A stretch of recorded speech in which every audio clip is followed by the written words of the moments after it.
Finally ఎప్పుడెప్పుడైనా ఎదురు చూస్తున్న Ramayana trailer ని మూవీ టీం రిలీజ్ చేసింది. అయితే లాస్ట్ టైం రామ గ్లిమ్స్ కి వచ్చిన ట్రోల్స్ ని వీళ్ళు సీరియస్ గా తీసుకున్నారనుకుంటా. ఈ ట్రైలర్ లో అయితే సీజే గానీ విఎఫ్ఎక్స్ గానీ విజువల్స్ గానీ టాప్ నాచ్ లో ఉన్నాయి. అయితే వీళ్ళు మాత్రం ట్రైలర్ లో రాముడు కన్నా రావణాసురుడిని హైలైట్ చేసి చూపించారు. నిజంగా ఈ రావణాసురుడి గెటప్ లో ఎస్ బాయ్ మాత్రం మామూలుగా లేడు. నిజంగా డైలాగ్ చెప్పే విధానం గానీ లుక్స్ గానీ వేరే లెవెల్ లో ఉన్నాయి. ఇక రాముడు సీతాదేవి క్యారెక్టర్స్ లో రణబీర్ కపూర్ సాయి పల్లవి చాలా బాగున్నారు. చాలా బాగా చూపించారు వీళ్ళని అయితే. ఇంకా యాన్జిఎంఆర్ ఏహర్ రహమాన్ విజయం కూడా బాగుంది ట్రైలర్ లో. అయితే ఈ ట్రైలర్ మొత్తం బాగుంది, కానీ ఒక్కటి మాత్రం మిస్ అయ్యింది. అదే హనుమాన్ క్యారెక్టర్. నిజంగా రామాయణంలో మెయిన్ పిల్లర్ అయిన హనుమంతుడి క్యారెక్టర్ నే చూపించలేదు. దీని వల్ల నేనే కాదు చాలా మంది డిసప్పాయింట్ అయి ఉంటారు నాకు తెలిసి. అయితే దీంతో పాటు నాకు మరొకటి నచ్చలేదు భయ్య.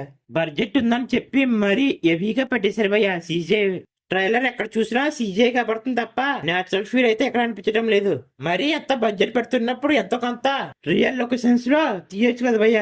ఇంకా బడ్జెట్ ఉందని చెప్పి ప్రతిదీ సీజే ను తీస్తే చూసే ఆడియన్స్ కూడా ఒరిజినల్ ఫీల్ పోతుంది. ఇంకా శూర్పణఖ క్యారెక్టర్ లో రకులు అయితే చాలా బాగుంది. ఎక్స్ప్రెషన్స్ గానీ లుక్స్ గానీ పర్వాలేదు, బాగానే ఉన్నాయి. ఇంకా మిగతా క్యారెక్టర్స్ అయితే ఎవరిని అంతలా చూపించలేదు. చూడాలి నెక్స్ట్ వచ్చే ట్రైలర్ తో హనుమాన్ తో పాటు మిగతా క్యారెక్టర్స్ కూడా చూపిస్తారా లేదా అని.